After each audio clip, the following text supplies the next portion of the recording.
true or false? Do female bass build and guard their nests and then keep watch of the hens until they've hatched?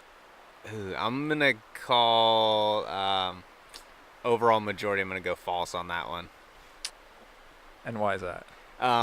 So technically the males will, majority of the time, they'll guard the nest. So the males and the females will actually kind of both make the nest. Sometimes it's a combined effort.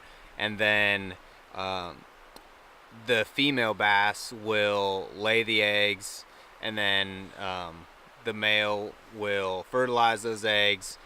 And then the female, typically after she dumps her eggs, may stay around a day or two, but then they leave. So the females, they're not there very long. They come up, they take care of business to, kind of rebuild the fishery, and then they go on. And the male is actually there to stay, and they will guard the nest until the eggs hatch. Once the eggs hatch, you have a little tiny fry, and they'll actually stay with them, for several months sometimes. Very cool.